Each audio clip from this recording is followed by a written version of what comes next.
আসসালামু আলাইকুম এভরিওয়ান। আমরা যারা রেগুলার ফেসবুক ইউজার তারা কিন্তু জানি আমরা ফেসবুক প্রোফাইলে সর্বোচ্চ 5,000 ফ্রেন্ড পর্যন্ত অ্যাড করতে পারি।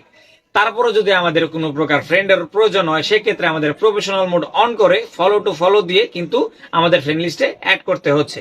তো এত এত ফলোয়ার্সদের ভিতরে আমাদের পরিবারবর্গ আত্মীয় স্বজনের কোনো প্রকার পোস্ট যদি আমাদের সামনে না আসে সেক্ষেত্রে এটা আমরা কিভাবে নিয়ে আসবো? তো ধরে নিন আপনার প্রিয়জন ফেসবুকে একটা পোস্ট আপলোড করেছে যেটা আপনার সামনে পড়েনি। হুট করে কিন্তু আপনার প্রিয়জন আপনার সামনে আসার পরে বলে উঠবে যে ভাই আমি কিন্তু ফেসবুকে পোস্টটা করেছি, আপনার কোনো রিয়াকশন পাইনি। তখন কিন্তু আমাদের একটা লজ্জায় পড়তে হবে। ফেসবুকে এত এত ফ্রেন্ডস ও এত এত ফলোয়ার্স এর মধ্যে আমাদের প্রিয়জনের পোস্টটা হারিয়ে যাওয়াটাই স্বাভাবিক। তো ভিউয়ার্স, আজকের ভিডিওর মূল টপিক হচ্ছে এত এত ফ্রেন্ডস ও এত এত ফলোয়ার্স এর মধ্যে আমাদের প্রিয়জনের পোস্ট সর্বপ্রথম কিভাবে নিয়ে আসবো বা নিউজ ফিডে সবার আগে কিভাবে আসবে। আপনারা হয়তো অনেকেই জানেন না, ফেসবুকে খুবই অসাধারণ একটা সেটিংস রয়েছে, যে সেটিংসটা যদি আপনি অন করে দেন তাহলে আপনাদের প্রিয়জনের করা পোস্ট সর্বপ্রথম আপনাদের নিউজ ফিডে শো করবে।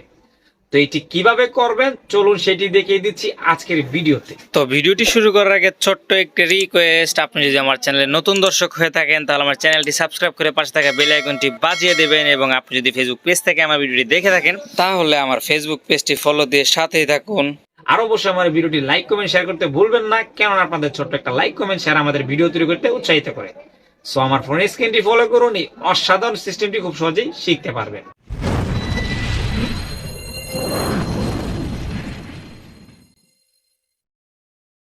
ভিউয়ার্স, আপনারা প্রথমে যেটা করবেন আপনাদের ফোনে থাকা ফেসবুক অফিসিয়াল অ্যাপসটি ওপেন করে নেবেন, এবং ওপেন করা হয়ে গেলে উপরে দেখতে পাচ্ছেন প্রোফাইল আইকন বা থ্রি ডট মেনু রয়েছে, জাস্ট এখানে একটা ট্যাপ করে দিবেন। এবং ট্যাপ করা হয়ে গেলে সর্বপ্রথম উপরে দেখতে পাচ্ছেন সেটিংস আইকন রয়েছে, এখানে একটা ক্লিক করে দিবেন।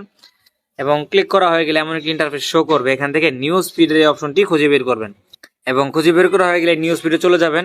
এবং নিউজ ফিডে চলে যাওয়ার পরে এখানে দেখতে পাচ্ছেন সর্বপ্রথম উপরে ফেভারিটস এর একটি অপশন রয়েছে, আমি মার্কিং করে ভালোভাবে দেখিয়ে দিচ্ছি। এই যে ফেভারিটের অপশনটি রয়েছে, জাস্ট এই অপশনটি ওপেন করে নেবেন। এবং ওপেন করা হয়ে গেলে এখানে দেখতে পাচ্ছেন আমি কিন্তু অলরেডি কয়েকজন ব্যক্তিকে আমার ফেসবুকের ফেভারিট লিস্টে অ্যাড করে রেখেছি। তো আপনারাও চাইলে কিন্তু অ্যাড করতে পারবেন। তো কীভাবে অ্যাড করবেন তার জন্য এখানে দেখতে পাচ্ছেন স্ক্রল করে এখানে কিন্তু আপনাদের ফ্রেন্ড কিন্তু সব এখানে শো করতেছে। তো আপনার যাকে পছন্দ জাস্ট তাকে কিন্তু এই অ্যাড ফেভারিট লিস্টে অ্যাড করতে পারেন। তো ধরে নিন আমি একে অ্যাড করতে চাচ্ছি, তো জাস্ট এখানে ট্যাপ করে দিলে কিন্তু এটা অ্যাড লিস্টে অ্যাড হয়ে যাবে। তো এখানে দেখতে পারলেন অলরেডি কিন্তু আমার ফেভারিট লিস্টে এই ব্যক্তিটাও অ্যাড হয়ে গেছে। তো ভিউয়ার্স, আপনারা কিন্তু এভাবে চাইলেই খুব সহজে আপনাদের ফেভারিট পার্সনদের এই ফেভারিট লিস্টে রাখতে পারেন। তাদের পোস্ট করার সাথে কিন্তু সর্বপ্রথম নিউজ ফিডে তাদের পোস্টগুলি শো করবে, তারপরে বাকিদের পোস্ট কিন্তু শো করবে। এটা কিন্তু আপনি পেজের থেকেও করতে পারবেন। তো পেজেও কিন্তু সেমভাবে এই কাজটি করতে পারতেছেন। তো সুপ্রিয় দর্শক, এই ছিল আজকের ভিডিও। আজকের ভিডিওটি আপনাদের মাঝে কেমন লেগেছে অবশ্যই আমার কমেন্ট বক্সে কমেন্ট করে জানাতে ভুলবেন না। ধন্যবাদ।